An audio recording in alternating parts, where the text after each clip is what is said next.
Okay, it's recording now, Jack. Thanks very much. And yes, everybody, just to be clear, given there's quite a lot of people in the meeting, so if you keep yourself on mute when you're not speaking, either physically raise your hand or use the reactions button to indicate if you'd like to come in, otherwise it all gets a little bit chaotic. So so that'll be great. Thank you very much for that. Welcome everybody to the May meeting. It's a while since this group was together previously. I think it's back in January. So welcome everybody. Typically we go around the screen and invite brief introductions, just who you are and in what capacity. So, and we'll run around my screen. So I'll start. So my name is Alex Marsh. I am a Professor of Public Policy at the University of Bristol. And in this context, I am the independent chair of the board. So if we then go this way, so Sarah. Yeah, good evening. I'm Sarah Spicer, Business Innovation Manager within Housing and Landlord Services. Thank you, Sarah. Christine. Hi, I'm Christine Jury, a tenant of Redfield St George. Thanks, Christine. Welcome back. Jonathan. Hi there, I'm Jonathan Williams and I'm a project manager in the asset management team. Fantastic, thank you. And we've got Pete Dorr next. Hey everyone, I'm Pete Dorr. I'm a tenant of Westfield Trim, the deputy chair of this board. Meeting going to last? Thanks. No, thank you, Pete. Craig next. Hi, so I'm Craig Cook, newly appointed Head of Repairs and Maintenance. Fantastic, welcome, Craig. And then I've got Peter. Peter Edwards, tenant representative, Coomdingle. Thanks very much, Peter. And then I've got Councillor Dyer.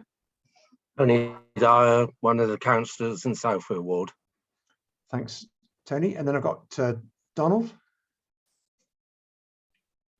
Hi there, I'm Donald Graham, the Director of Housing and Landlord Services. Good evening. Fantastic, thanks, Donald. And I've got Philip next.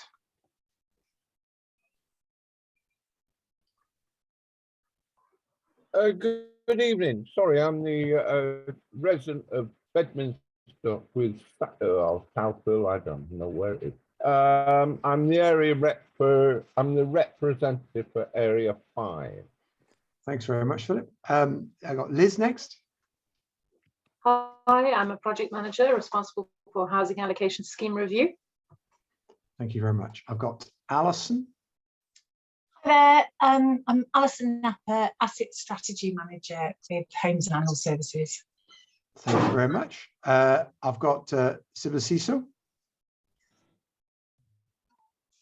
Can you hear me? Oh yes, sorry, I was just setting up my screens there. Yeah, no worries. Ciso, tenant participator from Hotwells. Thanks very much. And then I've got Adam Postons.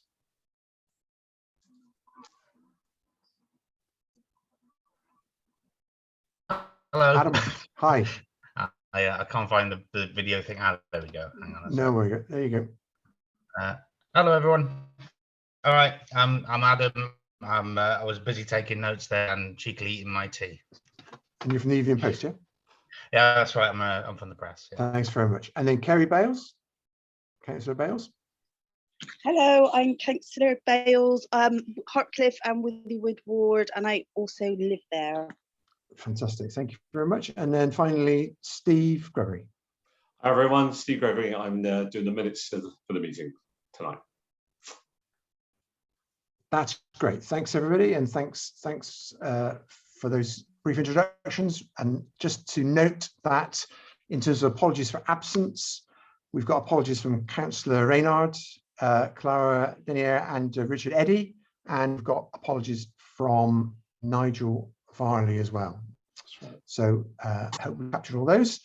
Okay, so our first item, for those of you that can cast your minds back to our previous meeting back in January, on the 26th of January. Firstly, if you've had a chance to review the minutes, is there anything there that anybody wants to query in terms of accuracy? For those of you who are there, or do we take them as an appropriate record this time around? Okay. May I, Chair? Yeah, go for it. Yeah. So I think the part that I didn't see that was the one looking at what's the word? Mapping out where some of the social housing is in terms of high rise and in terms of the cluster. So then when we're looking at local engagement, understand which areas have got high engagement and which areas don't. Also in terms of housing stock type, is that we're getting it from flats, from houses, or from high rises, so we can target, so that you can target better, not just about the area, but also about the specifics of which property types are engaged and which property types are not, and which neighborhoods are engaged. So I didn't see that up there within the minutes. So if you can, that'd be great. So we've captured on the minutes, Lam, around some of the issues about participation and some of the concerns, levels of engagement, but absolutely right, specific issue of whether we could do mapping and think about different rates of engagement and through different houses isn't rated in the minutes. So we've got that one, yeah, to keep hold of that. Sarah? That's okay, Chair, I've made it that. Sarah? Yeah, just to say that we did do some follow-up work. Well, I haven't sent it with the papers. I didn't want it to get confused with today's agenda. So I've got some follow-up information I'll send in the next couple of days to the board members. Oh, brilliant. Okay. Thank you. Okay. So any other points of clarification or accuracy? Philip. I just wonder, I only got these minutes this afternoon, thanks to Stephen. I don't quite know what happened, but I couldn't print them. And so I've not been able to research what there is, but at the last meeting, we had a lady, and I can't remember her name, and I wish I could, talking about the complaints and the numbers of complaints we've had, which is actually referred to on page, where is it? I just had it. Anyway, what there was, I asked for clarification on certain complaints because I was one of the complainants on behalf of one of my tenants who had deceased. And I was told that I would be contacted. We didn't want to discuss it in public, which is understandable. And the lady, and forgive me, I can't remember her name, said that she would contact me directly. Well, it never happened. I'm sorry about that, Phil. I'll follow up with you tomorrow, if that's convenient for you. Oh, I'm in the hospital. I'm in the Heart Institute tomorrow. I'm having a new bypass fitted. Oh, goodness me. 9:50 tomorrow morning. I'll make sure you've got my email address. You Well, let I've me got know your when email. I you're know ready. your email address. Yeah, will you? I'll be in overnight. I'll come out on Thursday, I think. Okay. Let me know when you're ready, and I'll get in contact with me, and I'll give you a call, and we'll have a chat about that. All right. Thank you. Okay. So noting those, and perhaps also I should have noted that the ongoing issue with getting everybody's name straight on the face of the documents in terms of attendees is also something which is still being worked on, because it's happened again this time around. Let's look into just review actions. So I'm now on page 8 of the pack. So we've got several issues were raised, and most of these actions fell to Sarah and Donald and Liz. Do you want to pick up on those, Sarah? So we've got Pete Dall raised lack of contact, Homes Communities Board. Yes, so Pete, Councillor Renard was going to get in contact with you about that. I believe he has done. If that's not the case, again, you've got my contact details. No? Well, he invited me for dinner, but I think that was probably him celebrating the birth of his daughter rather than the item referred to at the board here. My concern remains that the other board, and I always get its name wrong, sorry, the communities one, doesn't appear to have met for, thank you, Homes and Communities, hasn't appeared to have met for over a year since the appointment of, I always get her name wrong, I think her as the chair of the Upper Hallfield foundation estate. But anyway, since she was appointed by Marvin, the board's not met. Just seems to be a remarkable opportunity loss, given we have 10 sites currently in development, no ability to ask questions about their progress, no ability to progress the previous actions of the board, and we've got the City Leap, a £40 million project on its own that we just can't get any information on because the board isn't meeting. So I will talk with Tom outside of this meeting because, as you know, I am the delegate from this meeting to that one. As a fellow of the Institute of Housing, I have an awful lot of questions that I simply haven't got any means to be able to get answered.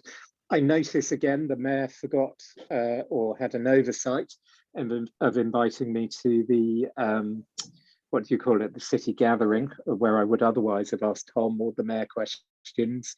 It just seems that, you know, one of the 7 boards of the One City Plan isn't meeting, hasn't met for over a year since its chair was appointed. That seems a remarkable oversight. And I just want to make the members of this committee aware. Okay, so Pete, so there's a broader issue there that's not, it's important this committee is aware of, but the resolution of it sits somewhere else. I think that's right. Absolutely. Yeah. So point taken, and action outstanding to have that conversation. Okay. So number 2 was about tenant board members, tenant participation events, greater levels of engagement, and you've got actions on sitting with Donald and/or Sarah. I don't know who would like to respond to that one. Those are sat with me at the moment, Alex. So as part of the tenant participation review, one of the next steps is looking at co-design, but also for the existing groups, starting to have some conversations around people's interest in virtual versus in-person meetings, because although we've had a couple of responses from people who've got strong opinions, we haven't yet managed to go out and canvass a wider group. So I know there are some participants on this group who are keen to see that restarted. So we do need to canvass a little bit more widely around those views. So Phil, I know you raised this last time. Do you want to jump in? I can see you've got your hand up. Philip. Yes. Sorry. Oh. No, we could hear you. We could hear you. Now you. You're on mute. No, you're not. You've switched it off. You switched the sound off, Philip.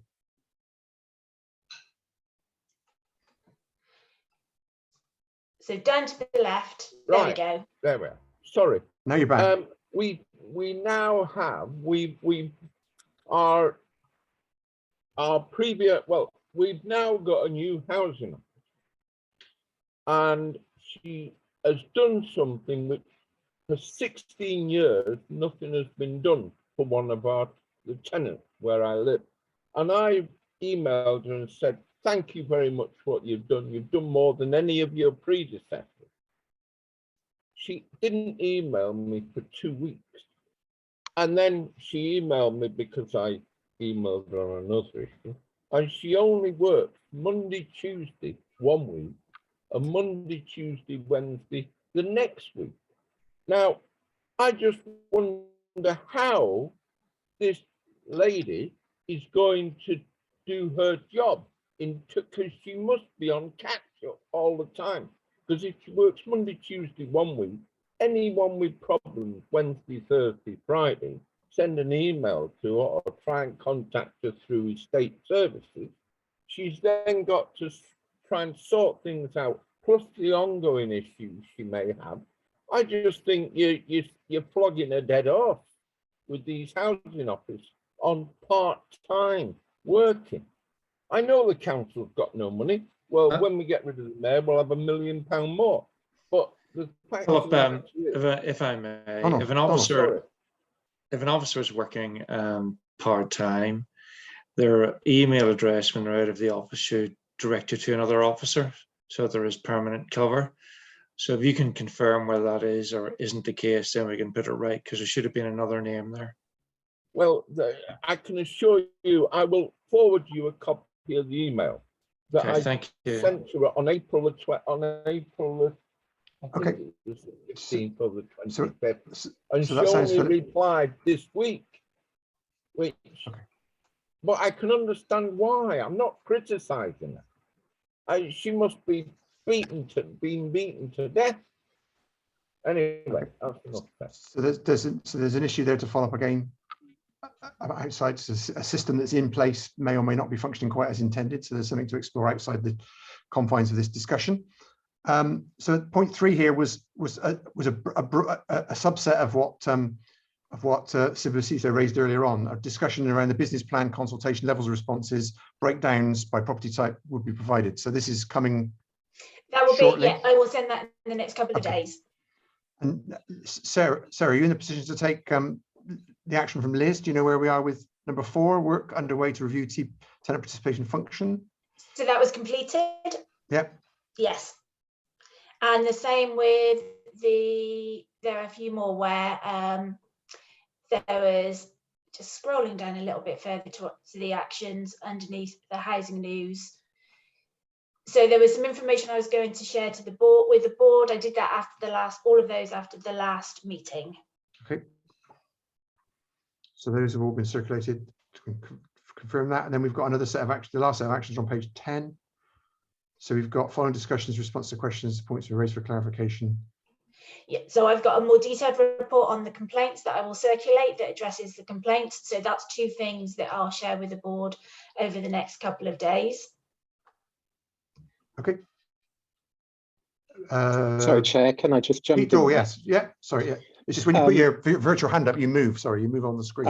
Yes, I just spotted you. I appreciate it. It does sort of change stuff and jump stuff around on the image. Sorry to confuse. No, Chair. Sarah, obviously at the point that we started the review of tenant participation, we were operating under the assumption that we had a mayoral model.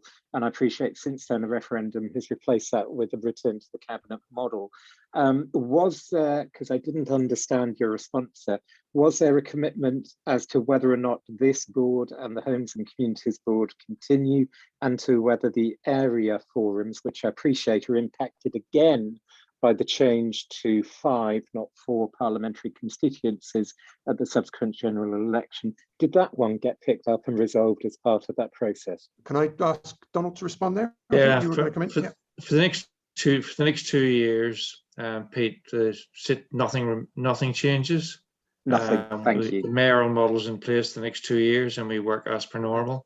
Obviously, towards the end of the 2nd year, Democratic Services will be putting in place new committee structures in liaison with all the political parties involved. But in terms of our immediate issues, there's no direct impact. Okay. Wonderful. And in terms of the change to the number of constituencies, are we doing that at the change of the general election boundary? Because obviously at the moment we broadly follow constituencies in terms of north, south, etc., but we don't do it exactly. Are we taking the opportunity of Bristol becoming a 5 constituency city of roughly 100,000 split between each, rather than the 77,000 currently, to realign the area forums? Pete, all I can say now is I haven't given it a thought. You now raised it, so I'll give it a couple of thoughts and we'll respond to due course, but I've given it no thought whatsoever at this time. Okay, it's literally just for, I guess it's 2 years' time. So on a similar time scale to thinking about successors to the mayoral model, there's a reflection on whether that alignment might or might not be helpful. Tony. I was just going to say that we don't know for certain if the changes are going to be the way that's currently proposed. So until that happens, we can't really plan for something that may or may not happen. So for now, there's a watching brief to see what the proposals sort of actually manifest, and then decide whether or not change is appropriate and what that might look like. Okay, so I think we'll say that's the actions from last time around. Moving on, two things. One is we'll take item 3 now, but then we're going to rearrange the agenda slightly because I know that Liz has got another commitment, so we're going to swap 4 and 6 around. Item 4 and item 6 around. Item 3, public forum. As far as I'm aware, we have received no questions or queries that need to be addressed at this stage. Is that right, Steve? That's correct, Chair.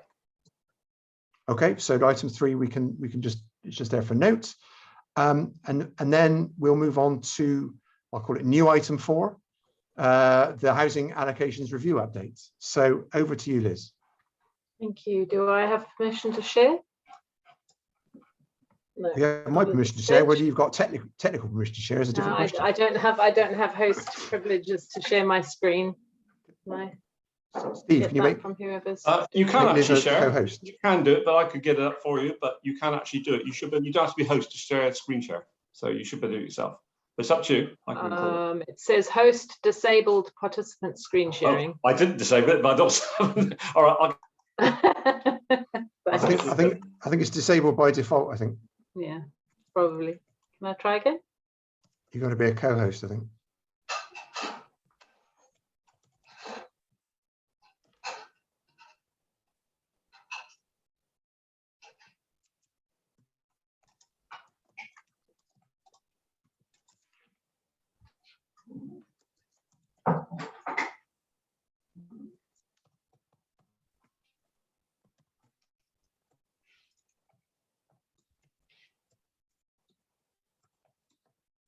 Here we go.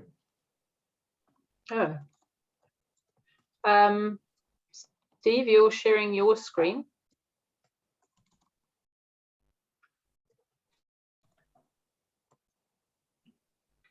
Yeah. No.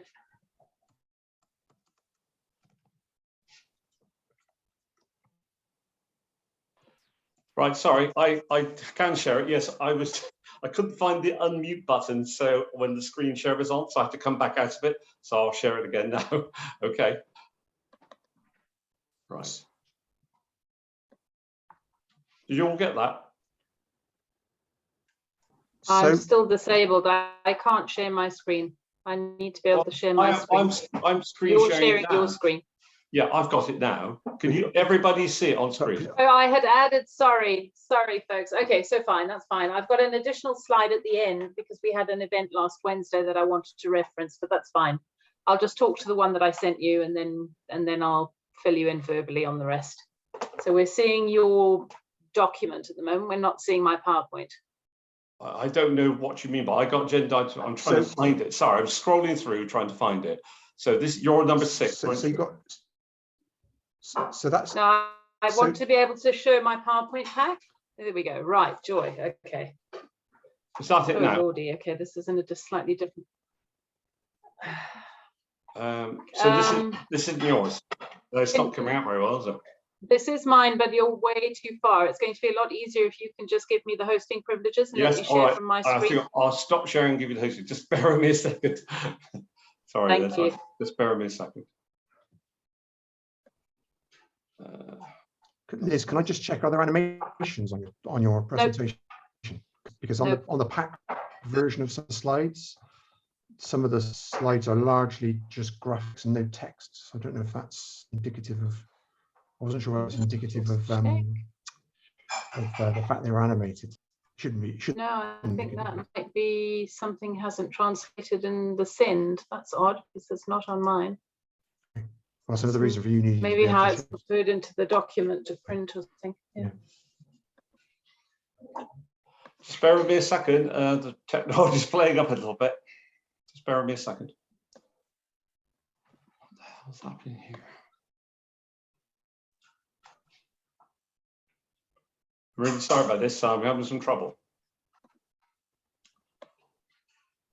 I think if you go to participants and well, you go yes, to I've got that. Yes, I'm up down there. Yeah. For some reason, it's not working. Let me come right out of that a second and come back. I've done this so many times before and not had a problem with it, so I'm not quite sure what's going on here. Some different screens come up and I can't seem to get rid of it. Let's try again.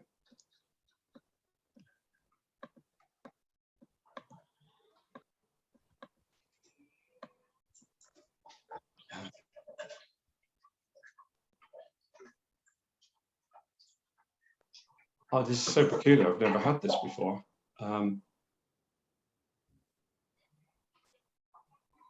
Steve, as we seem to be struggling, I do have. I am really struggling. Liz's I don't know. PowerPoint open. Sorry, say that again. Liz, if you don't mind talking to your last slide, let me see if I can. Yeah. Let me see if I can share that. I can't even get the co-host. I thought I'd be able to because I was co-host, but it won't let me either. Steve, no, you're not. sorry. Yeah. I'm not quite sure. See, I want to come out of it and go in again. By word, I'll lose the whole thing if I do that. So that's why I've gone into participants, and it's just not letting me do this at all. I don't know what's going on here. I've never come across this before. Liz, could you just send? Could you go through? Yeah, you can do a verbal update for us. Okay, no problem. Right. So I'm really sorry about this. I'm not going to be able to see people. Don't worry, it's fine. If these things happen, we should all be used to it after 2 years of drama. How many people who are here at the moment did not see the initial intro of the housing allocations review? I just Sorry want to to know how interrupt, many Liz. people have... Sorry to interrupt. I've just made you host, but it means you're host. So you'll have to hand it back to me. I couldn't get it to share the hosting. Okay. Sorry. That's the only way I could do it. I was trying to get the share. All right. There we go. Can everybody see that? Yeah. Right. I'm going to put it on full screen so you can see the whole Brilliant. thing. But Well that means done. I can't see anybody. Can we all see that? Liz, would it be possible to just go into full screen mode with view full screen from the top? Obviously, I'm watching. Thank you so much. Cheers. Is that okay?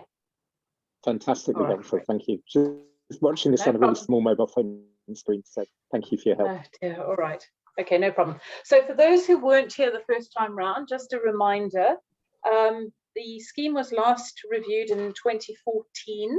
Some significant changes were made then, and we are reviewing it again with the intention of implementing a revised scheme that improves the ability to support more mixed, balanced, sustainable communities, to house those in greatest need, to be more efficient and user-friendly for applicants, the council, housing associations and other partners, and to give more realistic expectations to people about being housed when they join the register. So that's our broad overarching intention, is to come up with something that achieves that better. With that in mind, what we have done so far is we did a written communications review. So that was a quick win, to use that terrible expression, low-hanging fruit.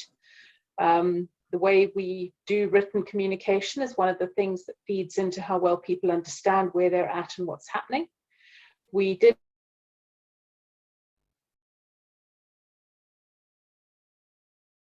Right, Liz, I think it's Liz that's frozen.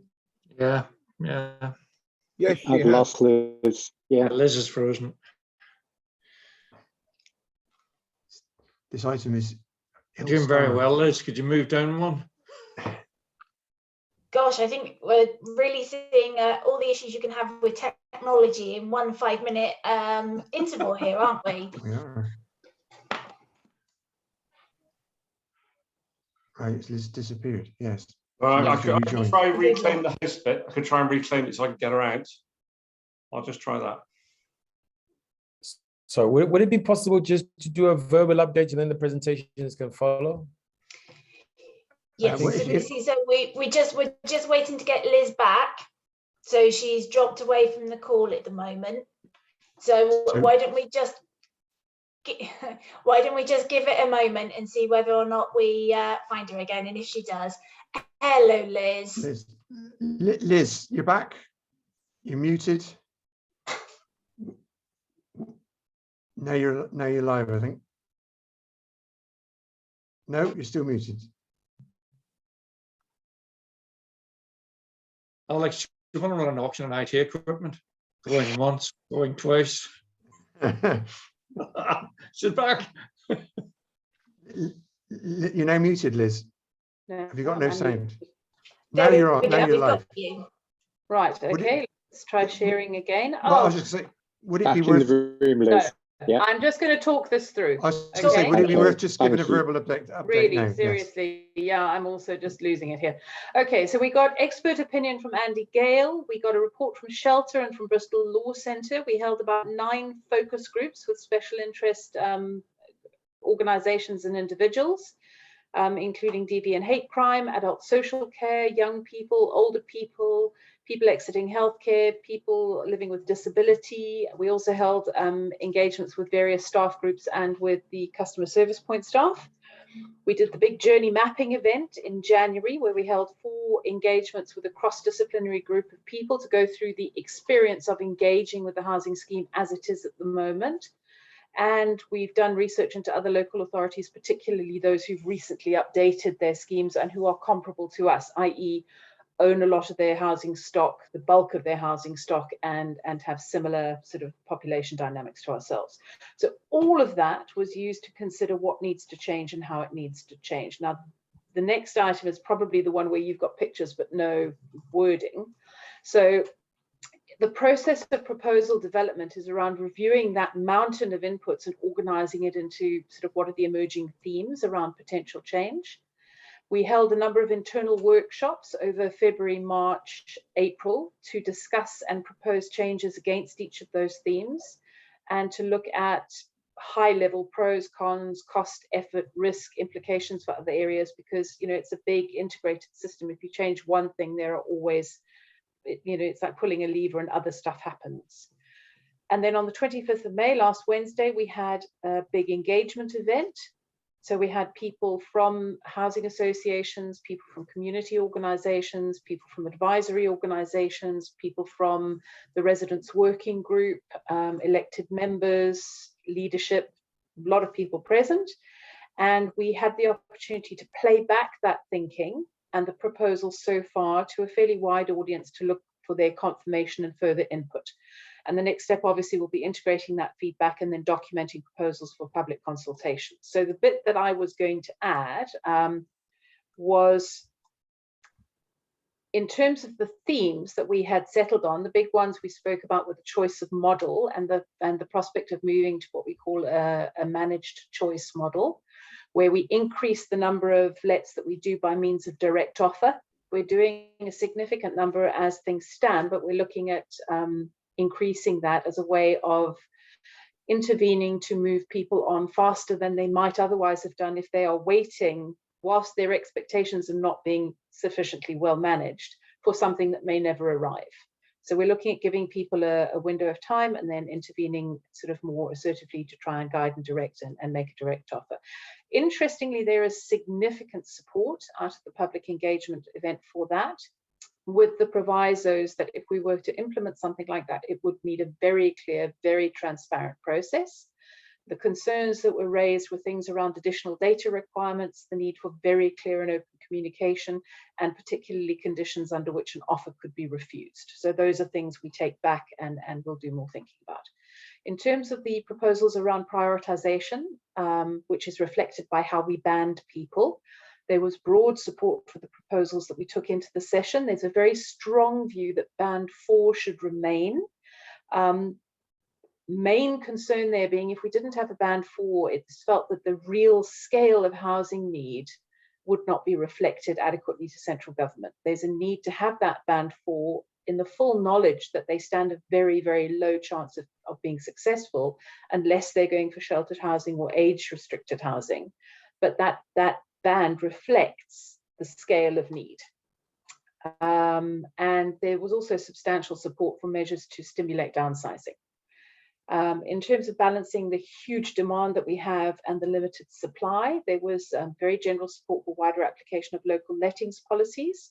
The prospect of reviewing some of the restrictions we have on properties came up repeatedly under a number of different topics. But in general, the kinds of interventions we're talking about there were things that we received general agreement.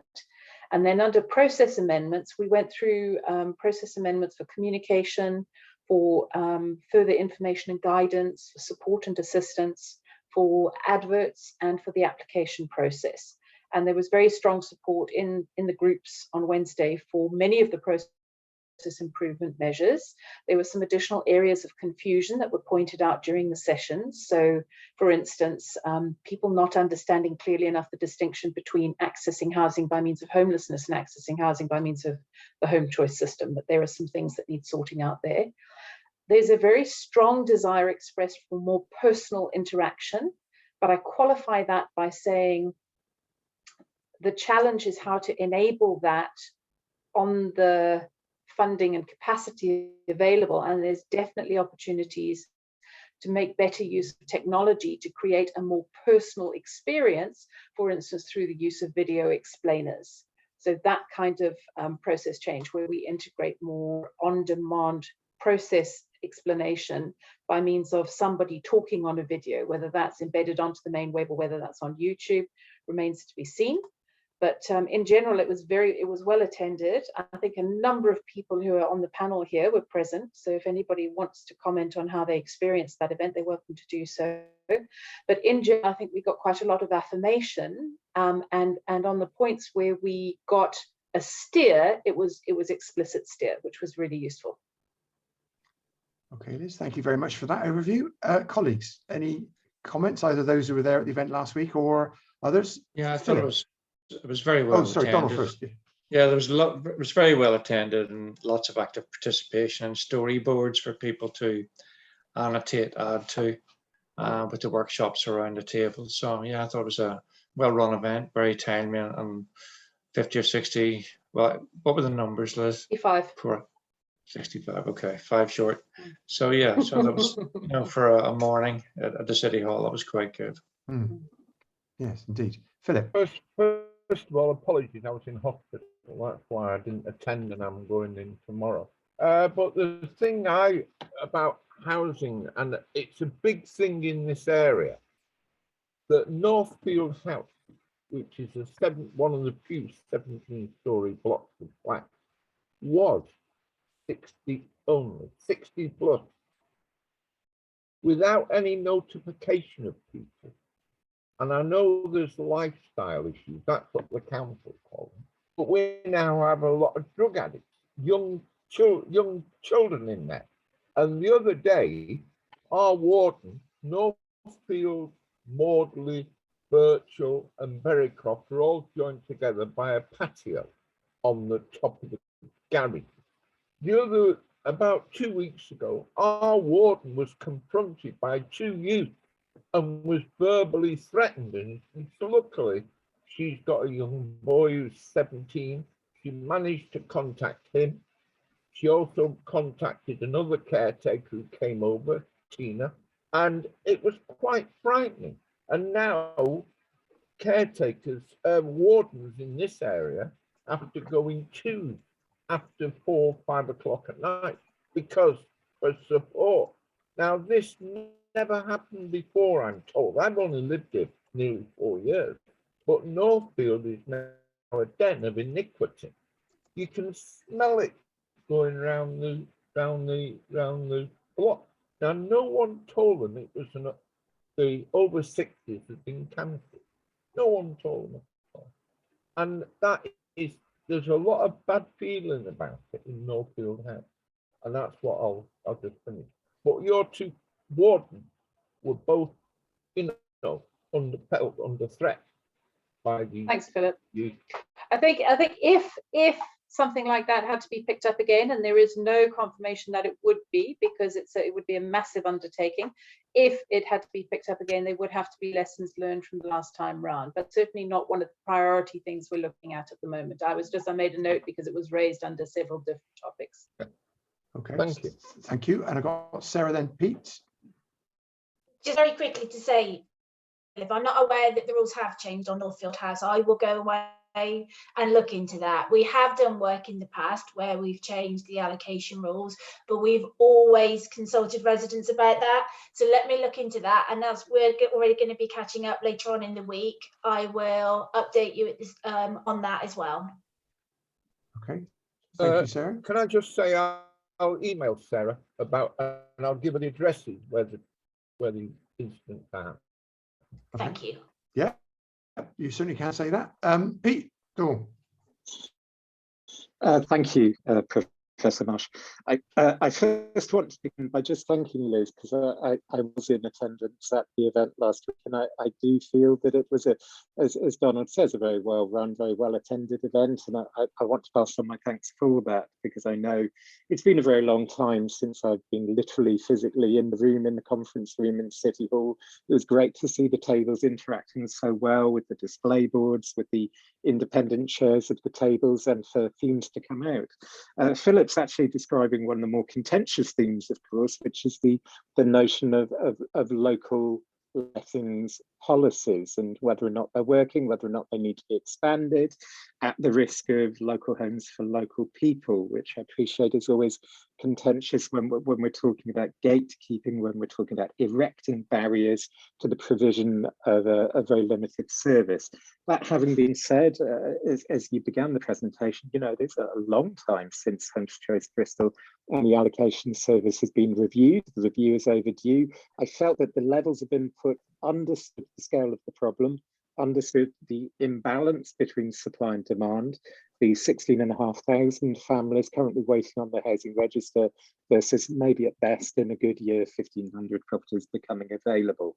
I do think we are tinkering around the edges, to be blunt, in the sense that the scale of the problem diminishes any policy lever we now have in order to provide a resolution.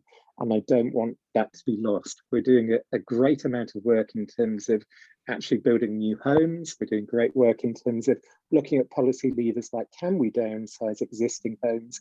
Can we incentivize using the £3,500 of government money that used to be in place to get people to move, particularly where they're victims of the bedroom tax? Not that that's the case with retired people in the houses that are currently under-occupied. But there is a big groundswell of support that I sensed in the room.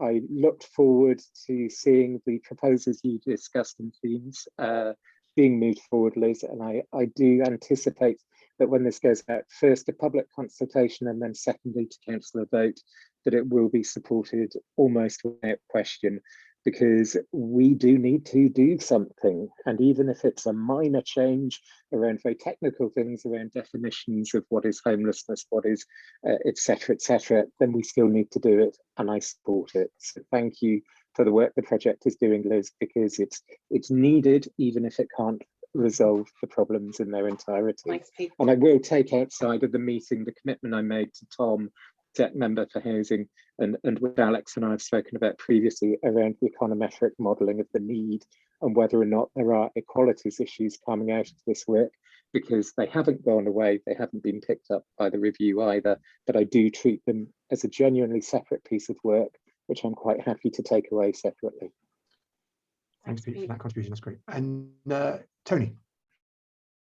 Yeah, I attended as much as I could of the meeting. As Liz will know, I kept being pulled out by a certain person. I think my takeaway from it was an honest approach. It recognised the restrictions under which we are currently having to operate, whilst also being as ambitious as we possibly can. I think we all recognise that there are ongoing problems. And it's trying to fix the problems both now and looking towards the future. I think I was slightly disappointed at the number of councillors that attended. I would have hoped for more. And as this has to be voted through by councillors, I think we still have some work to do to make sure that all the councillors are aware of the benefits of what's being proposed. Thanks, Tony. Yeah, we're going to, as we build our plan up for consultation, we're going to definitely need to have a big internal comms push around making sure those people are briefed properly and engaged. Thank you, Tony. Helpful point to get on the record there. Other comments or questions to Liz about the allocations? Just and Liz, in terms of coming back to this group, where will you be sort of in terms of future forward timescales? Are we going to? If consultation starts towards the end of June, that will run through to mid-August, early or mid-August, and we'd be looking then at taking proposals forward. So when is the next one? We haven't. I think item 8 is date of next meeting to be decided. Okay, but it all right. Well, it when will you tell me be when the after meeting is, I'll tell you where I'll be. Yes, but I suspect it will be after the consultation period is closed, and we'll be into sort of what the shaping up of some of the proposals looks like, or refinements. I think it'll probably be at that stage. So it may be that this board can act as a sounding board for that, or at that stage. But yes, we'll have to pin down the date precisely for sure. All right, lovely. Okay.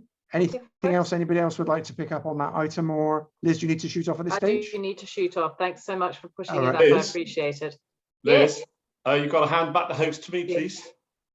Before you disappear, can you Yes. reallocate the host to Steve? Yes, don't just I go. can, but I think it reset itself when you are the host, Steve. Well, it reset might do, itself when but you lost given me. what happened earlier, I'm not inclined to trust it. I'd rather you just. No, it says Steve my name Giggery in. and brackets That's me. host. So I think Maybe you are that's the... it. Great. Okay. That's happened before the meeting. Cool. It's like as well. Thanks, folks. All right. If you leave without it, it might be stuck here forever. Thank you. Cheers. Thank you. Okay, thanks, Liz. Right, okay, so return to item 5 on the agenda. So we've got tenant participation review, and there's no paper attached to this. There's a verbal update.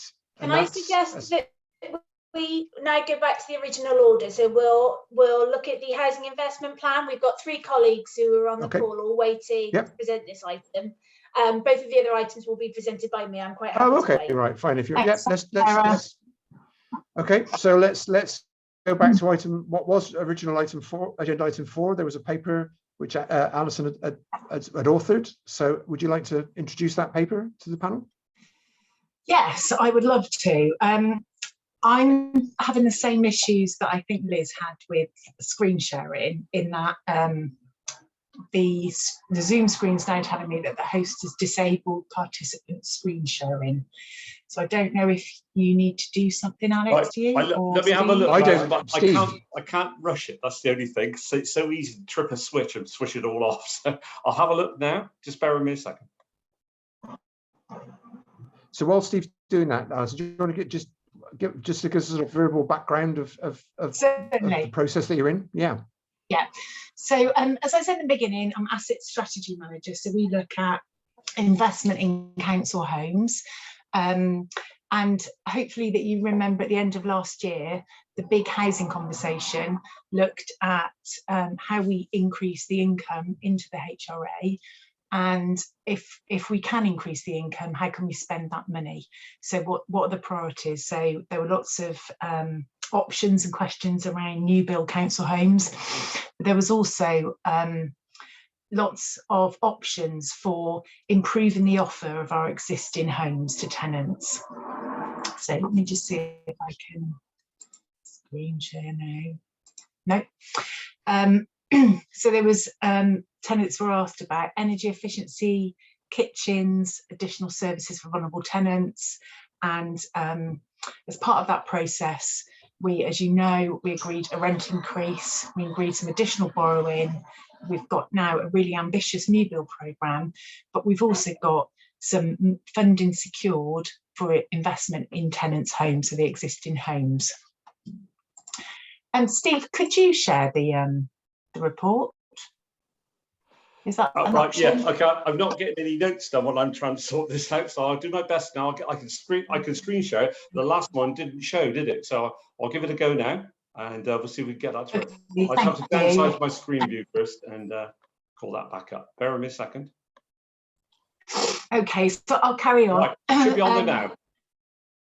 Is that it? That's not yours, is it? Can everyone see the report on the agenda on the screen? Can you tell me if you can see it? Not yet. It says Steve Gregory has started screen sharing, but as of yet, here we go. Here we go. Right. It's there now. It's something really going. Yeah. Right. So we're on a blank page at the moment. I think you need to go back, Steve, back the other way. Yeah. Go back up. No, yeah, you're right. Sorry. Bear with me a second. So that's the minutes, right? There's the minutes. That's two. There we go. Yeah. Right, there you go. Right, I'll try and keep pace with it. Thank you. I'll try and keep pace with this as I'm doing the notes. Sorry, I need some tech support, really. Okay. So of all the feedback that was collated from all the stakeholders, councillors, our residents, staff, there were 3 main areas that received support for improved standards and an increased investment. So the first area is energy efficiency and reducing carbon emissions.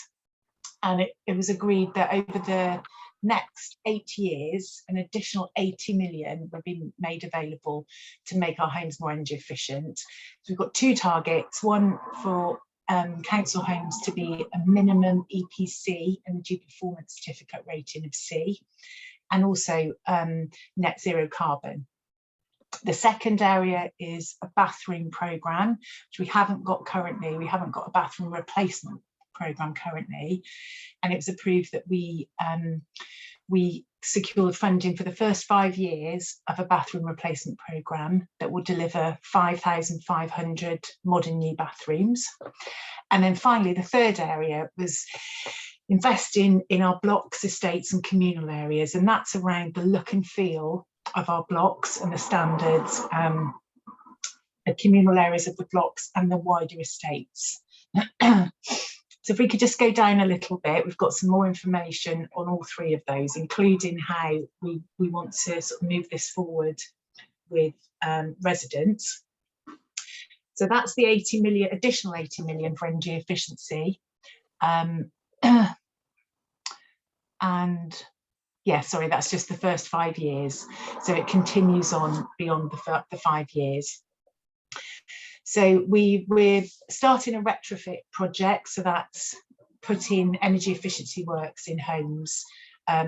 So that's wall insulation, new windows, new roofs where necessary, photovoltaic panels and decarbonised heating. 25, they're called easy form, they're non-traditional constructions, so they're not just normal brick properties. They're more difficult to insulate, they're more difficult to bring up to standard. So this is what's called a whole house retrofit approach. And so that's starting this year. Government grant is available. It's called the Social Housing Decarbonisation Fund, Wave 2. And we're waiting for the bid window to open any week now. And that's really going to be quite a substantial amount of money. It's grant funding, but we'll need to match fund it. So we'll need to put in our own HRA funding. And what we're really pleased about is that the government funding is around fabric first. So it's wall insulation, loft insulation, windows. So it's about making sure the building itself uses less energy and less fuel. And then we can come along later with a new heating type, maybe a heat pump, to make it full net zero. So that needs to be match funded. So some of this additional funding we've got will be used for that. And then we also just need to bring all of our homes up to EPCC. So we're looking at further insulation measures, making sure we've got good windows, all the lofts, where homes have a roof and a loft, it's insulated up to good standards. And we'll be starting some PV panels programme as well. So we need to develop a fuller strategy on this. We need to have a really clear strategy to get all our homes to these targets by 2030. We've got really good data, we're looking at scenarios, but in the meantime, we've got a pilot for the easy form homes, we're going for grant funding, and we're starting some insulation schemes. But as that plan develops further, we'll come back to you with some more details on that. So if you go down a little bit, please, Steve. So the second area is investment in our blocks and estates. And so the money, so it's roughly at £60 million, so it's roughly £2 million a year. And we knew that we needed to start slowly on that, and we couldn't go from spending sort of nothing to an extra 2 million this financial year, because as you know, the budgets were only agreed in March this year. So we've got an extra £500,000 this year, and then we build up in the subsequent years. And so this money is really about the look and feel of estates. It's so important to our residents and all our stakeholders. And it's about making improvements to the local environment, to the communal areas, making sure tenants feel safe and are safe, so fencing, security, dealing with problems quick, repair problems like graffiti and fly tipping, etc. So what we've suggested for this first year is that I think we need to scroll down a little bit more, Steve, if we can. Is that we just want to make sure I've got the figures right. So this is just for year one. We've got rapid response service that was just in the north of the city, and that's going to be extended to citywide.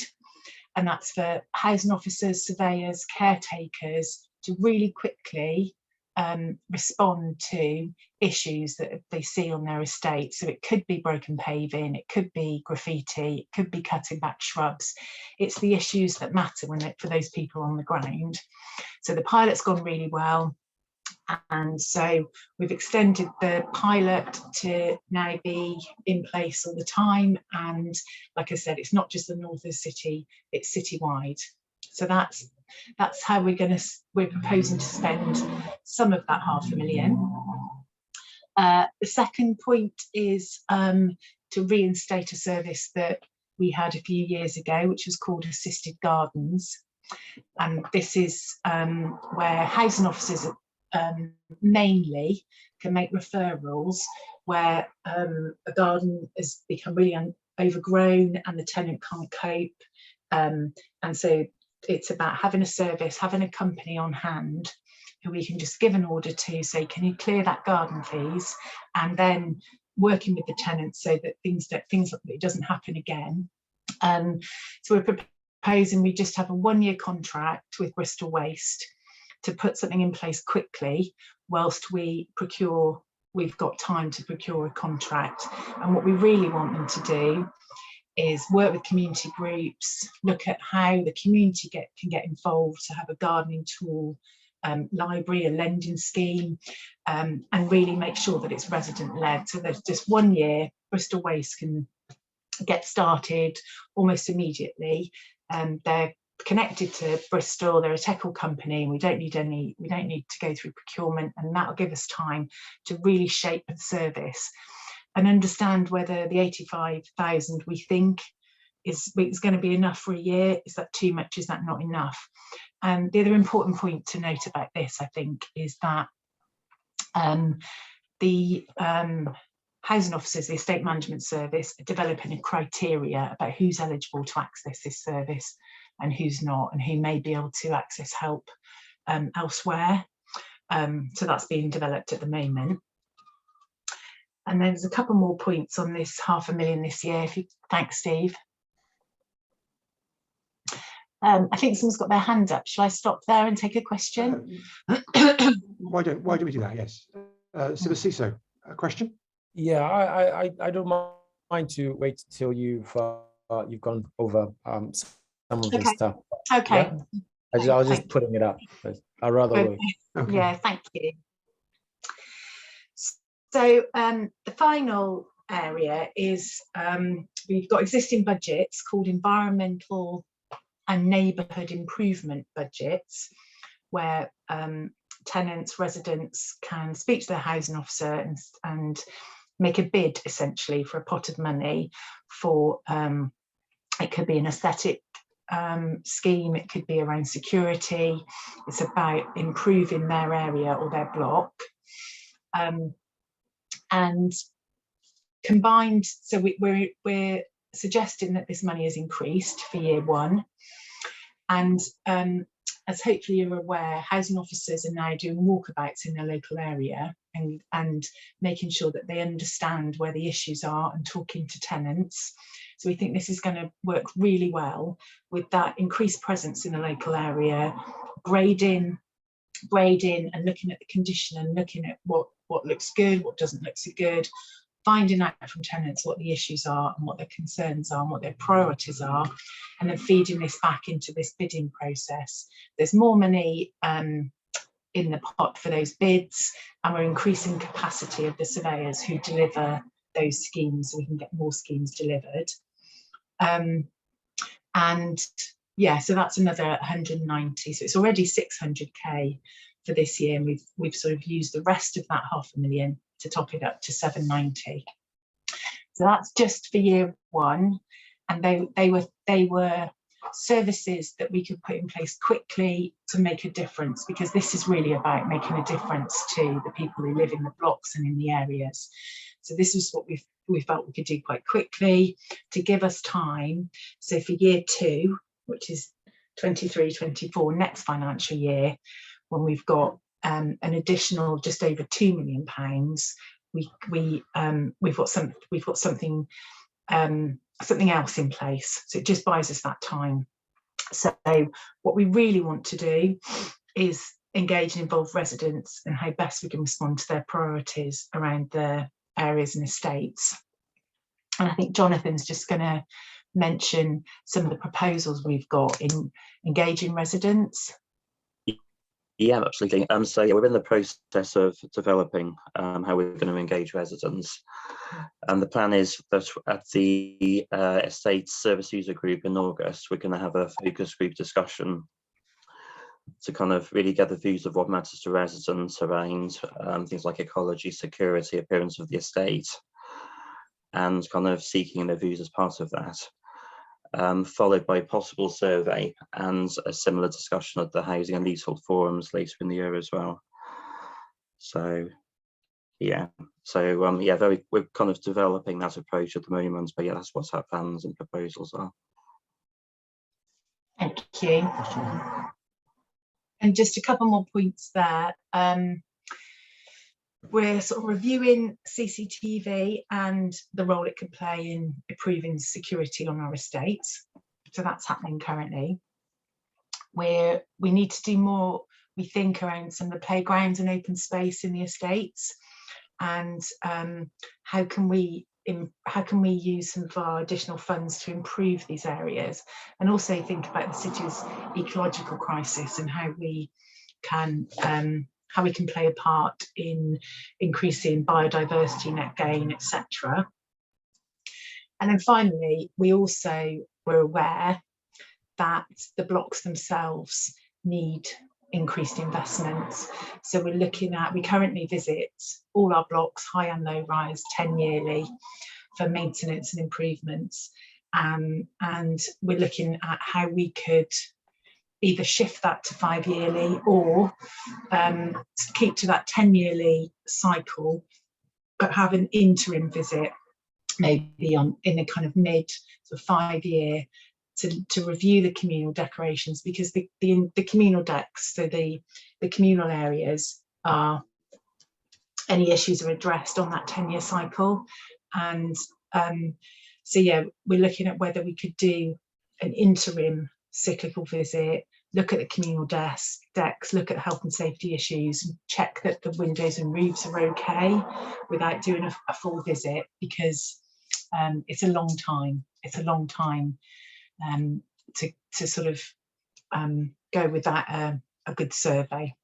So I mean, I think that whilst the look and feel of estates and how and the look and feel of blocks is really important to us and our tenants, we need to make sure that we're looking after the buildings themselves as well. So that's blocks.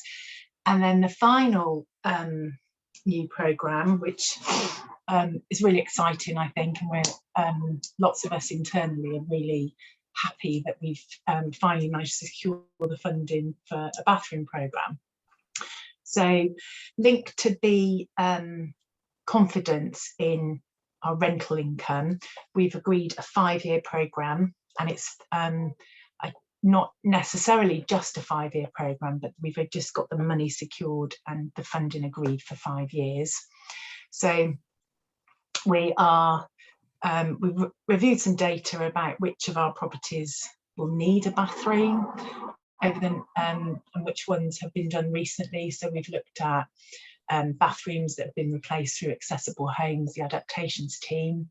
We obviously won't be looking to include that in a programme because that needs that full level access shower, and we're going to leave those alone.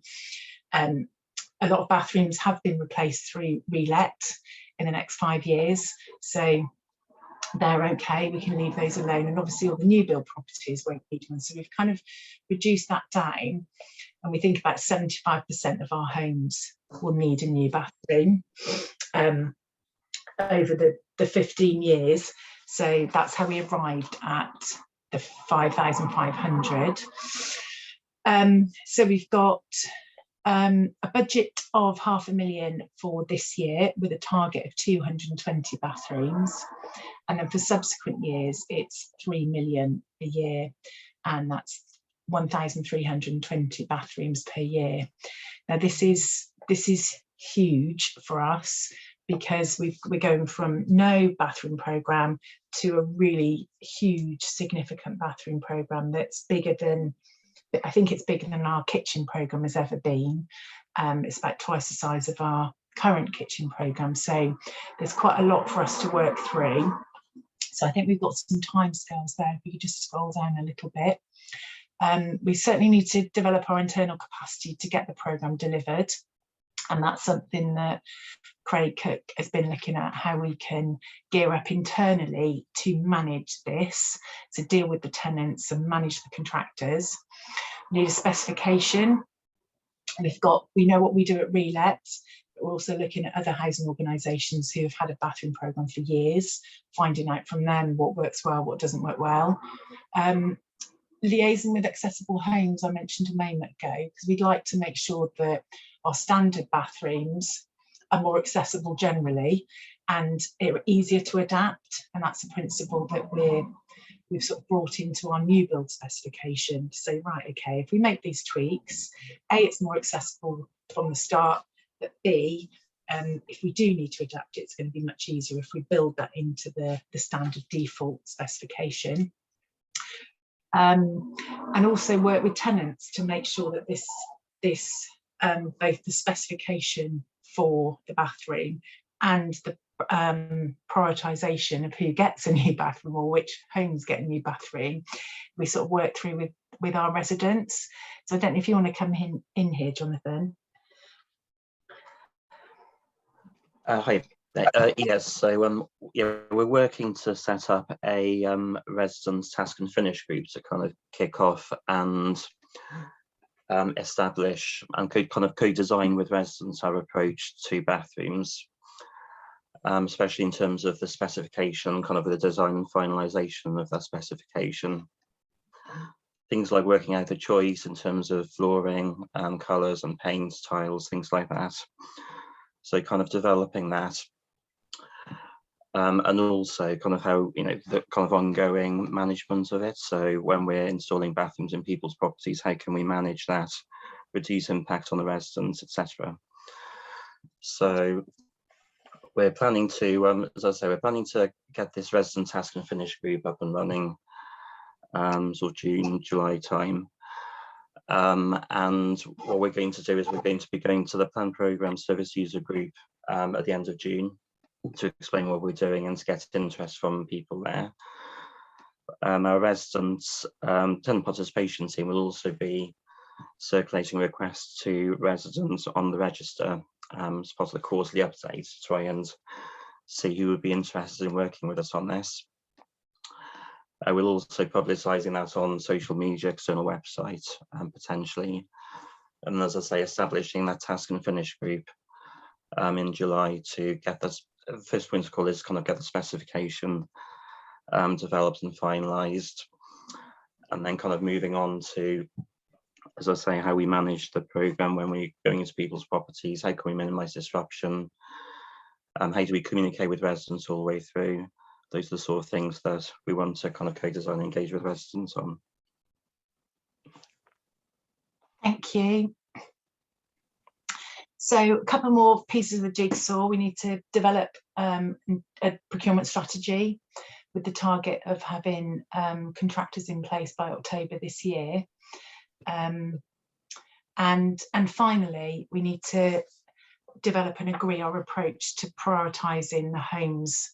It's not prioritising bathrooms, it's prioritising the homes where we'll be seeking to install a new bathroom.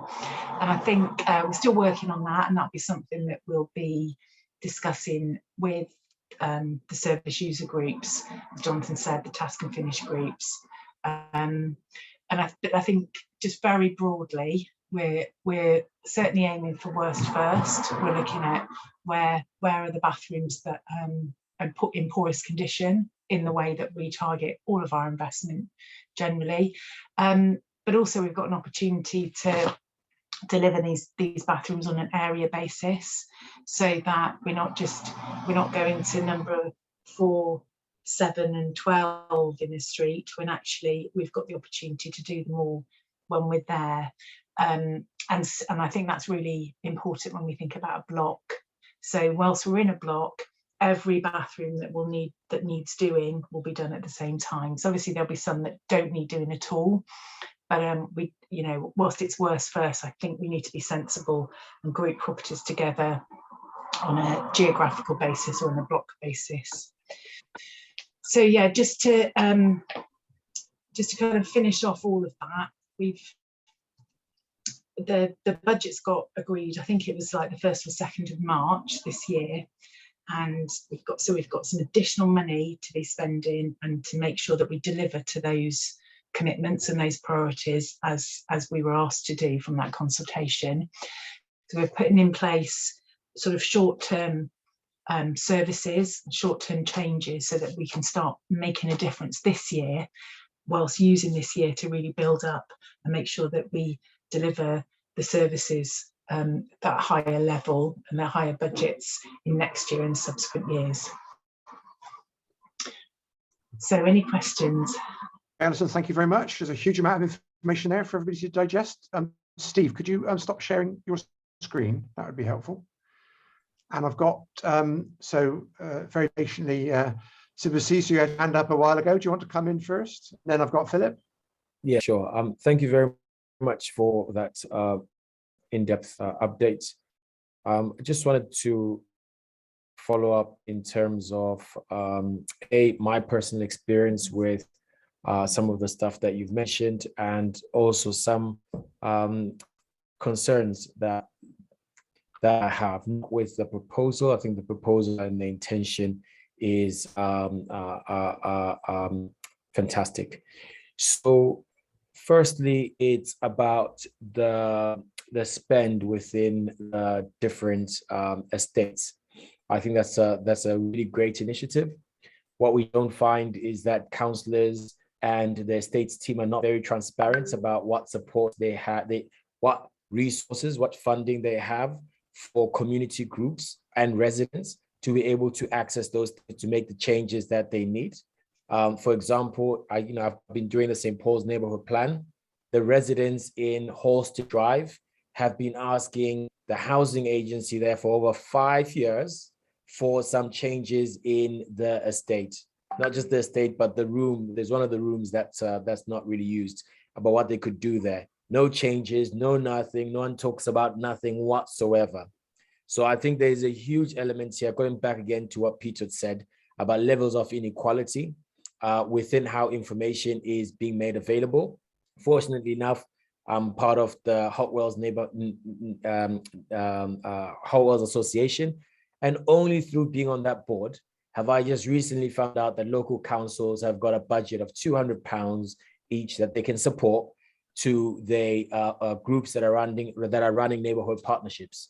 Unbelievable. I've known all my councillors in St. Paul's. They've known that I've been doing that project for the last 6 years. They've never said a thing about it, right? Absolutely painful. And all the projects that we try to do about parks in that space all just went away as if we're talking googly goo, right? But be on this board is fantastic because I hear what you are trying to achieve, but on the ground, that information doesn't exist, and people feel so frustrated that they're asking for something that they've heard somewhere there in the grapevine, but they can't put their hands into. So, it just sounds like it's great over here. Great to hear this, but I can definitely tell you personally that none of the information reaches communities. And I've done a project in Garrick House. Instead, in my own time, no one pays me to do neighborhood planning.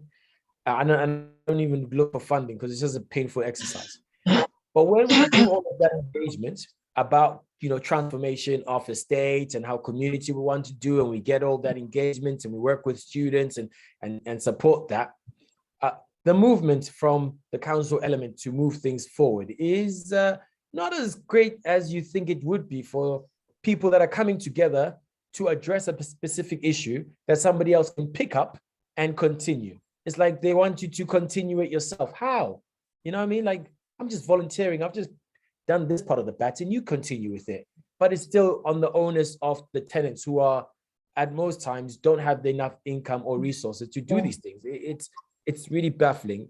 And the last point, so the other point I'd say is thanks for the information. But I think if we have any information like images or case studies that visually show us about some of the pilots you're talking about? Because then we just lost in words and we don't really see it through, like as you were saying about that video video example or something. Then it gives us more about what's going on as opposed to text. Not all of us can engage with just too much text. And I think the concept of Bristol Waste is great. Hopefully that could lead into the work that the Parks Forum is currently doing, because it is missing that element that you've just suggested now. They've been a little bit lacking on how they explain how parks and communities and assets going to work. So that's really good. My painful pain when I read the document was about these spin-offs from the council, such as Bristol Waste, but the one that's actually dealing with the property, Gorham Homes or something like that, right? When you look at the annual accounts and you look at the 2.5 staff that they say they have, yet you look at the wages that go out from that company, my goodness, geez, like I wonder how much those people are getting. But secondly, when you look at the social value, in principle, it says linked with the one city plan and all of this and all of that, but then they don't actually use the TOMS benchmark, the TOMS framework. And we know that the TOMS framework doesn't necessarily address neighborhood inequalities. So there's nothing specific that that company is actually doing to achieve greater social good in the community, like hiring ex-offenders or taking on apprenticeships or work placements or taking on people that are unemployed and looking at being in the construction sector. It doesn't actually state anything like apples for apples very clearly what its social intention is going to be, besides some profits that are made is going to go back into the council. And I think that is such a huge, like going back again to what Peter's saying, there's so much development in this city, but there is no clear outcome about how the one city plan, the social value, actually addresses any of the levels of deprivation that we see in the city. There's nothing. It's like you've got the best intention, but all this implementation strategy is just a bit aloof. And it's so painful because, you know, we've been trying projects with Hallfield, with Wilmont Dixon, but yet it's all in housing. And I think within this group, if we look at the social value policy and we make sure that anything that has to deal with housing really supports the city to reduce its level of inequality and deprivation in the areas that are most needed and those benchmarks that needs to be there. But they just not, and I've been on this thing for about 6 years and I haven't seen any changes, mind. Besides the new person that was hired in April to start this project from the Froomgate developments, there's been absolutely no changes in how these developments provide some sort of, you know, equity within the communities. So even the bathroom program, and I spoke to your on-site program, and they mentioned that some of the work that is done for people from the council program when they need housing, when they move in, it's normally done by ex-offenders that come and paint and do a little bit of decoration. Great, but it's all hidden. I had to have, you know, like, why don't you advertise that ex-offenders are doing this great work and then it's actually like a rehabilitation program?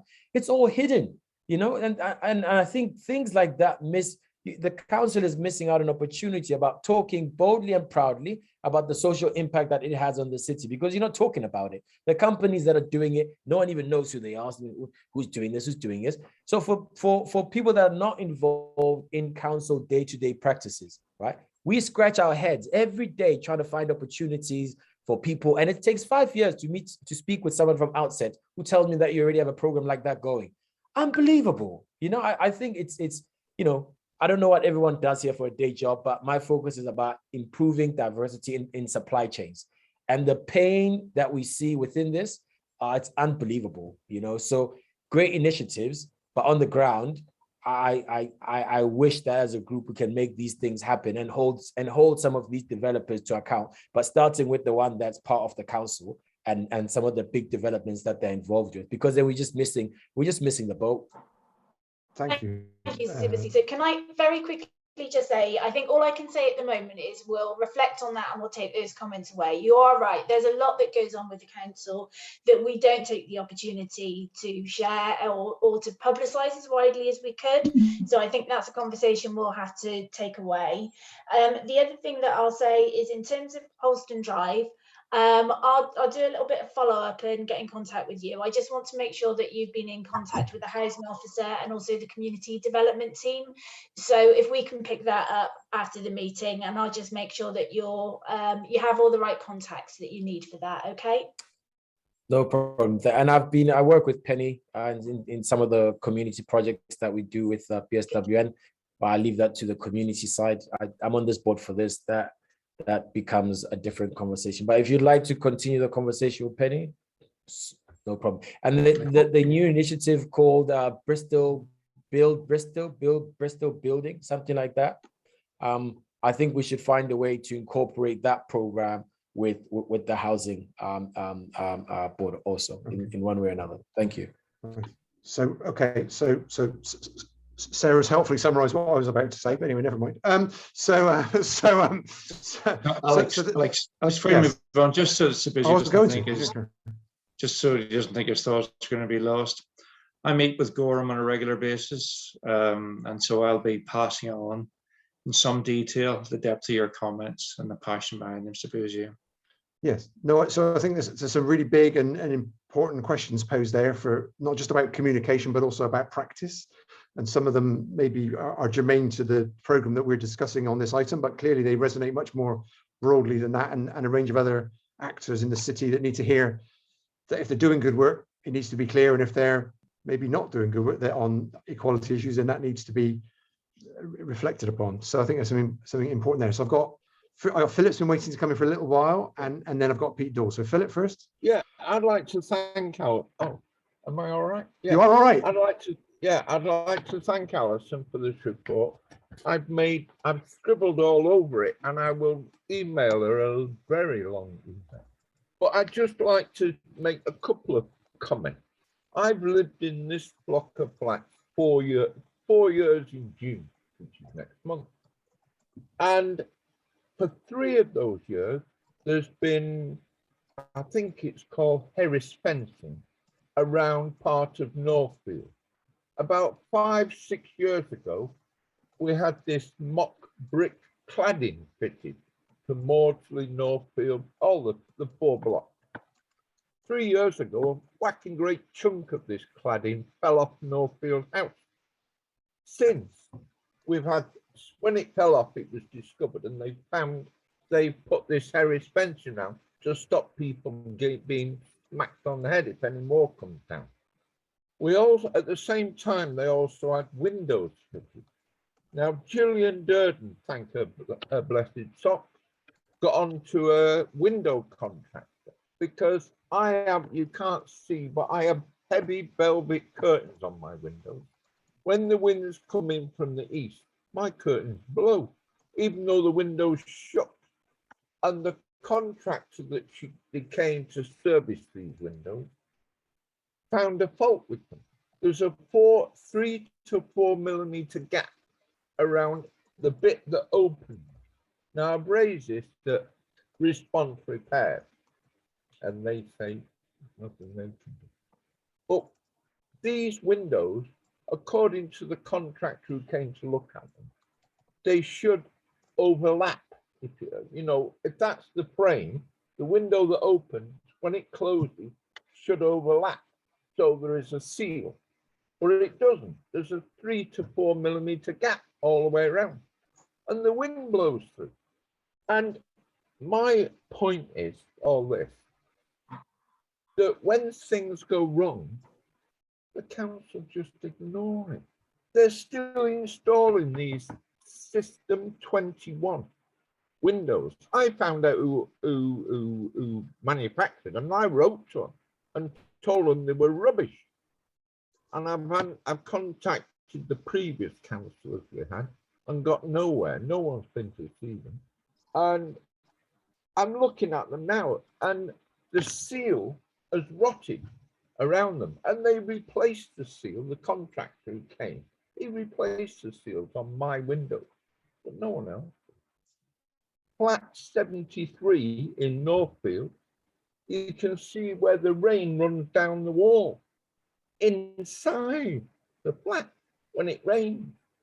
But I'm told unofficially that when the nearly said the police. When the council have this work done, they don't get a warranty or something. That's why we've waited 3 years for Northfield House, and now you're going to refurbish it. At what cost?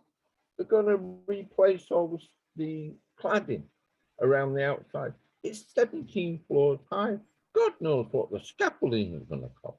Never mind the actual removing it and putting it back again. So, as I say, it's just 2 examples, and I'm pleased to read that on paper, you're going to consult tenants and have a tenant input, because there's been, as I didn't live here when they did the windows and the insulation, but they tell me, and very senior people who've been here a long time, and a couple of council employees who live around this area, told me there was no consultation at all. So I think Alison's done a good job. If it all comes right, good. This is a good bit of work, and thank you, Alison. I'm sorry for going on so long. Thank you. Council colleagues, I don't know if you want to respond to that. So there are elements of past practice that Philip's picking up, but the current strategy points to a different approach for the future, by the sound of things. Anybody want to respond to that, or should we go on to Pete? Alex, I'm afraid I definitely wouldn't be able to comment on whether or not there was consultation around Northfield when that happened previously. So I think all we could do for now, Phil, is just note the comments, and I agree. It's positive that we are talking about making sure that consultation happens. Before we move on, Alex, there might be a good opportunity. Donald, would you like to take the opportunity to introduce Craig? This is a long overdue postscript. I should have done this at the start. I'm sorry. Where is he? Oh, there he is. Sorry. Craig Cook is the new single head of service for repairs and maintenance, and takes up the post fully in the first week in June. Craig has worked with Bristol City Council within responsive repairs. And so he was appointed in a very competitive process. We're very pleased he's been offered the post. And obviously, it's a very challenging post, especially surrounded by people like yourselves. but we will always try to respond positively and constructively. And Craig is literally, as they say, your man. So welcome, Craig. Sorry about that. I dropped out. Sorry. I lost connection. Sorry, Craig. So I'm standing on the shoulder of giants, really. So the hard work that Gillian and Zara have done before, and the consultation and the programme, we were talking about the bathroom programme in anticipation for it to be approved. So the consultation conversations were happening, and yeah, we'll be pleased to start sharing some of that very, very soon, what that looks like. Okay, thank you. Well, as I say, welcome, Craig. And June will be upon us very soon, so you'll soon be in post. Pete Dorr, did you want to come in at that stage? Yes, I think you know I did, Alex. And I have to do this. I'm slightly apologetic to have to do this because obviously, as many of you know, I am a fellow of the Royal Society of the Arts, but I sometimes think I'm more autistic than artistic in that it's my attention to detail that gets a lot of my questions asked on this board. And as someone who spent more than half his life in a council tenancy, obviously I go right the way back to the previous millennia, where we had the Community Housing Task Force requiring that we provide a 30-year business plan that demonstrated financially and practically how we would deliver the replacement over 20 years of every kitchen and every bathroom in our stock. And that new plan has just been renewed. So I am absolutely terrified when I hear the phrase used that we currently do not have until this moment a plan in place to replace our bathrooms. Because if we have no bathroom replacement program currently, then what was the basis of our 30-year business plan in which we committed financially the replacement of every kitchen and every bathroom every 20 years? Was there some incongruity of messages that we as residents were given? Because it would not be the first time that there were a litany of broken promises. I'll give the example of Bristol Green Capital, during which residents such as myself were invited to apply for photovoltaic panels to be retrofit onto our properties. The surveyor came out, confirmed that actually the energy performance certificate for my property, I've done everything up to replacing the roof with a PVC roof, and therefore the city would do it as part of Green Capital. You know where I'm going with this, because the mayor at the time, George Ferguson, allocated the money to individual owner occupiers properties rather than council tenants. So when I hear that there is an £80 million additional energy efficiency project over 8 years, I'm afraid I'm going to use the phrase, and I don't know what the collective noun is here, there is a litany of lies that have been given to me that stretch to credulity my ability to accept or believe the abject possibility that my home might have a PVC photoelectric roof generating electricity on it by the close of 2030, which is a little worrying when you consider that that is the point in time that we are required to have done so to hit our zero carbon commitments as part of the One City plan.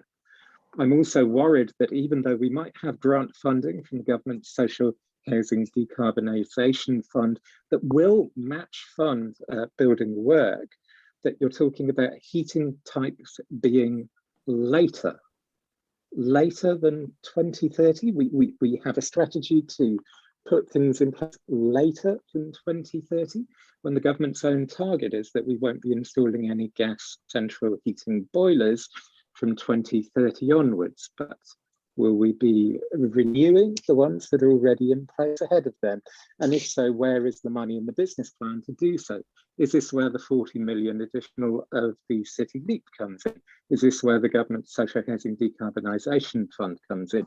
Is this where the energy efficiency 80 additional comes in over 8 years?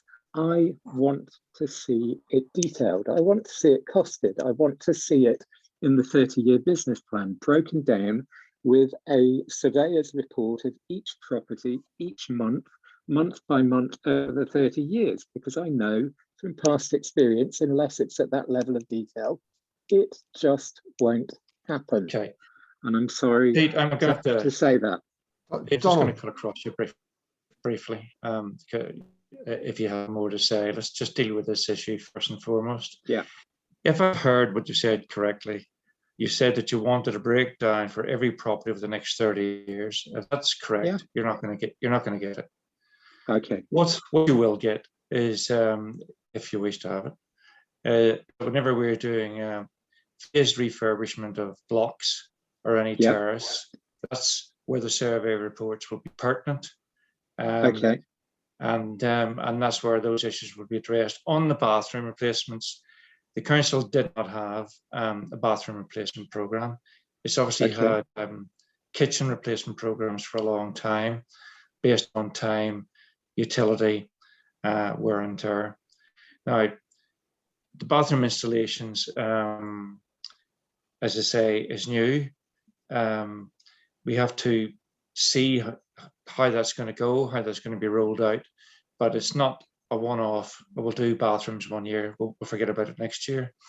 If you look at the business plan, it provides at this moment in time for £83 million worth of what we call improving energy efficiency. Yeah. Now that can cover everything under the sun. It could be, I was going to say, not Velux windows, what are they called? Panels, solar panels, better forms of sources of heating, such as heat pumps. But the point is this, £83 million won't cut the mustard. It's only a starter for 10. Yeah. We know that. But we're trying to deal with a finite sum of money, and our ambition which may be completely unsuccessful, but it's worth a go, is to approach bodies such as Homes England and more importantly, central government, to try and form partnerships with other core cities such as Manchester, Liverpool, Sheffield, to use the local government associations to get a lobbying campaign on behalf of all local authority, council residents to say, look, there's no way in the world a single council is going to solve all the green issues on its own. It's just not going to happen. So what we're saying is we're putting up, I was going to say our money, council residents' money, where the council's mouth is, to say, right, we're going to spend 83 million quid. We're going to constantly pursue any alternative money that we can beg, steal or borrow from anyone under the sun, but it's just not going to be enough. That's the start point. So it is the start of a journey. I'm sure you've heard that phrase many, many times. We may hit the buffers.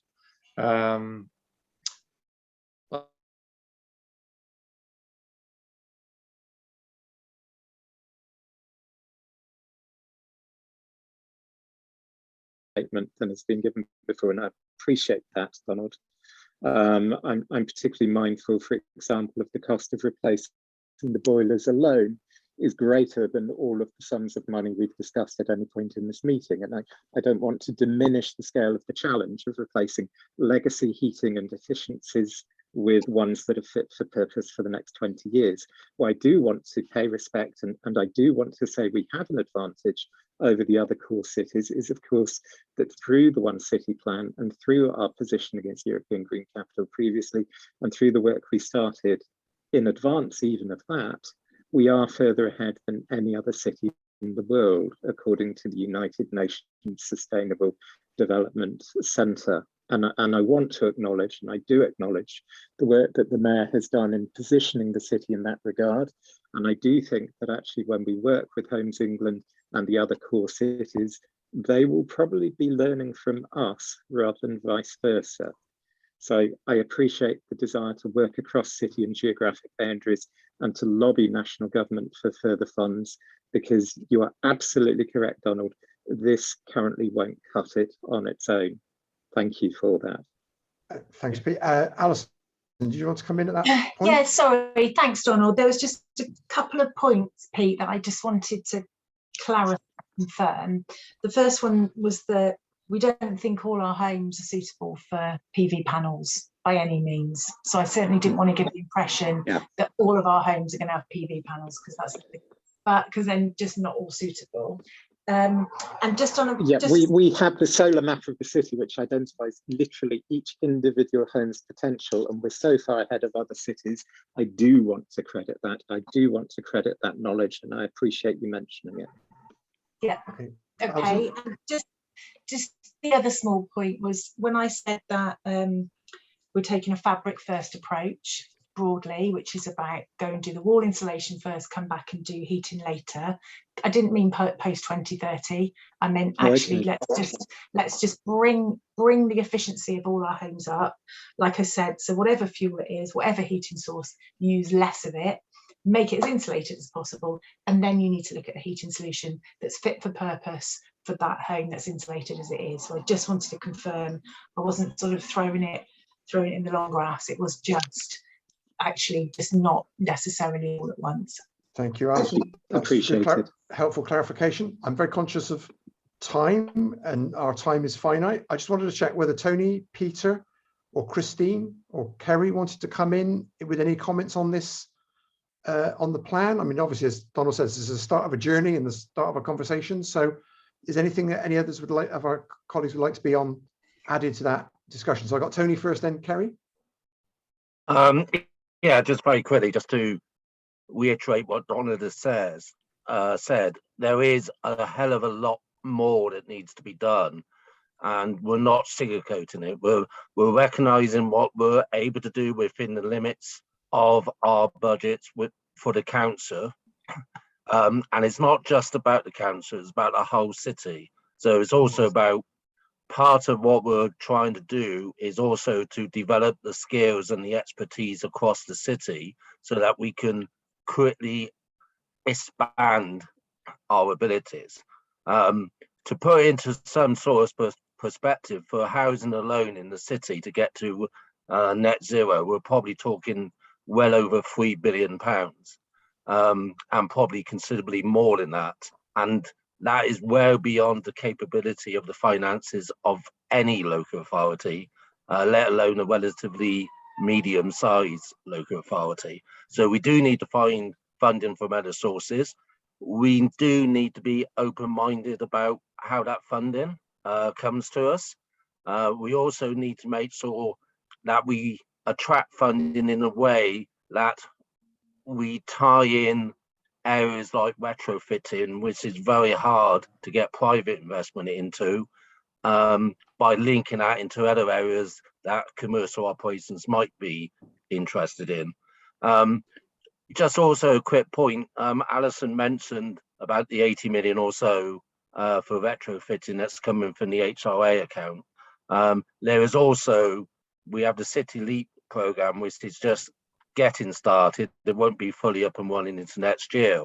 And that's already looking at another £450 million coming forward. And some of that will also be towards retrofitting as well. So it is a long journey, not just for us, but for every other city in the UK as well. And I think some work we've done with core cities estimates somewhere in the region of 1.2 or more trillion pounds being required for every local authority to get to carbon neutral. So that's the scale of the challenge that we face. Thank you, Tony, for that Thanks, additional Tony. information. And Kerry? I just wanted to, as a comment really, I'm a council tenant myself, and I welcome all the plans that we've talked about today. I really, really welcome it. But as a council tenant, it's sometimes hard to believe that that's ever going to happen. It's what the council says and what it actually does can be two different things. Sometimes it takes a lot longer. Like with the kitchens, like that took forever, and there are still properties in need of new kitchens. So I'm hoping with the bathrooms they are done quicker and to a higher standard. And yeah, even on the doorstep when we were door knocking recently, tenants were commenting about their windows. They were promised new windows. I don't know, about 9 years ago, whenever it was, they were promised, and they're still waiting for them. And I know it's a financial issue, and I've explained, you know, that's why we campaigned for the rent rise to make sure we had enough money to pay for all of this. But yeah, I'm still cynical, but only because I'm a council tenant myself. Okay, I've got Tony. Do you want to come back on that point? Yeah, it's also just to back up what Kerry was saying. I'm no longer a council tenant, but I grew up just around the corner from where Kerry.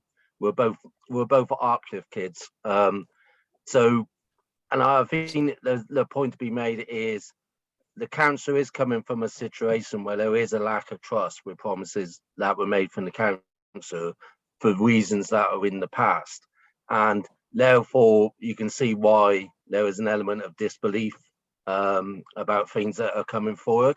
And I wouldn't want those officers who are working on projects now to take that personally. You are in many ways carrying the can for what has happened in the past. And so all I can say is we will, as much as possible, support you and work with you, because we know how important it is to get all this delivered.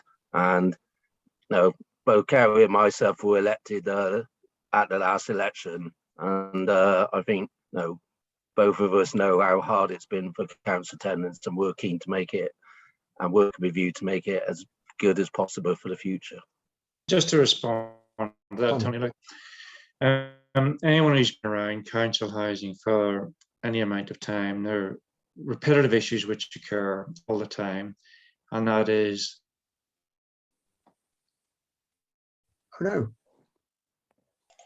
Donald, you're frozen. It was going to be IT, he was going to say. Yeah, it's going to say that the key thing is IT. Broadband is the problem. clearly some key words as soon as anybody mentions it. It is. It's Big Brother somebody's jumps in. Yeah, it's intervening. Yes. Okay. Unfortunately, but I think go on. Sarah. Sorry, I was going to say Donald unfortunately has one of the most temperamental laptops anyone in the council has, which just goes to show you can be a director and still have terrible problems with IT. So hopefully he will rejoin us shortly. Okay. But I think this conversation and previous discussions today, I mean, I think demonstrate the point clearly, which is that quite a lot of our conversation is reflecting on previous experience under previous regimes or promises made in the past. I think Donald made the comment about. Donald made the comment about an openness and a conversation and say, well, some of these things are about aspirations and they're about directions to travel as much as they are about promises to be able to deliver in the short term or indeed even in the medium term. So, and being clear what the conversation is about and what's within the council's control and what is aspirational, if you like, and requires, for example, concerted effort across the core cities is a really important part of this conversation, isn't it? Really being honest about what can be done at the moment, what we'd like to do in the future, and working together to get there, if you see what I mean. So the tone of that and clarity about what's possible seems to me to be a key part of the current conversation, even if it wasn't always part of the previous conversation. I was going to just jump Alex, if I could. I was going to just jump in as Dr. No, go ahead. Hang on, pause. Craig. Apologies. I was just going to say that the programs are very ambitious, and we do know that. Just touching on what Kerry said, we are going to strive to meet these programs. It will be a scaled up approach to do that, but we won't be sacrificing quality in the installations, and we'll make sure that that's met. There'll be post inspections and real stringent measures to ensure that. We definitely will consult with people. There'll be lots of choice the residents can pick from. But yeah, we definitely won't be sacrificing quality just to meet programs. Okay, thank you for that, Craig. I'm Pete. Is it quick? I'm very conscious. It is very quick. Yeah, sorry, Alex. Just to jump in on that, Craig, and particularly responding to Donald, who I appreciate maybe struggling to get back online. I do not wish for my tone to be derogatory or in any way personal, because it's not. I absolutely believe, Craig, that as you approach your service director role, you will have aspirations that you're striving beyond the call to deliver.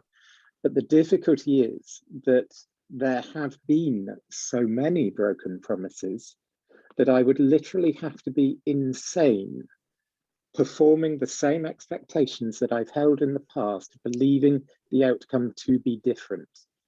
The literal definition of insanity, to take at face value the commitments that have been given to me when so many of your predecessors at grades equal to or above yours have broken them. Okay. And that's not a personal attack by any way or means. That's just an observation. Pete, before I was cut off, I'm now coming in through my phone, by the way, so I can't see anybody apart from who I'm speaking to. That's absolutely a wholly legitimate challenge and observation. Yeah. What I would say is significantly different this time round is that we do have a council having signed off a 30-year business plan, which is worth 1.8 billion over time. Yeah. We have got clear categories against which to invest that money over time. We also have a situation where we can't demand for housing far exceeds supply. And the real challenge for any housing managers, no matter what level they are, is when you're engaging with the public, you have to be honest, not make false promises, not mislead people. And if you think you've given an undertaking, if you do give an undertaking to someone and it turns out when you get back to the ranch, you can't actually deliver that, you need to go back and say, actually, I'm sorry, I can't actually do that, and explain why. And the organizational culture that we need to create within housing is that issue that you started off the meeting with around transparency. And I know there's some cliches here, you know, moving away from a blame culture, giving people the freedom to make mistakes, but you only have the freedom to make a mistake if you correct it and you don't repeat it. Because at the end of the day, it's the residents' rent payments that we're utilising for all these investments.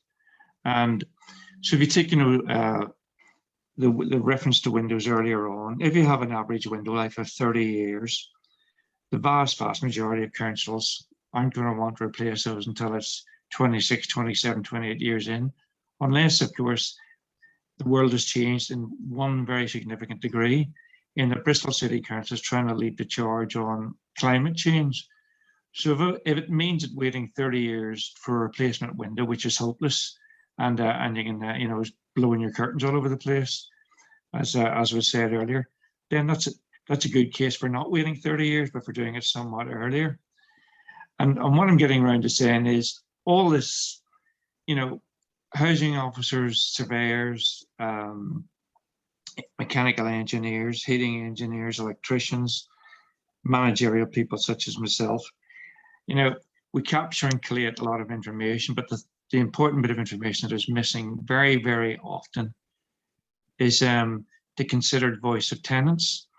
And we go on about trying to encourage tenant involvement and engagement, but tenants, you know, have got busy lives, have got their own concerns, don't want to come out in a dark night. I know we're doing this virtually, but you know, that would have been the normal syndrome. You have a public meeting, you turn out and maybe have a cup of tea, a curled up sandwich if you're really, really lucky.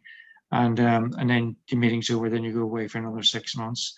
So we do have to change our mode of working, but we really, really, really need more and more tenant engagement, because that's the opportunity for tenants to challenge within their estate, within the footprint of their estate.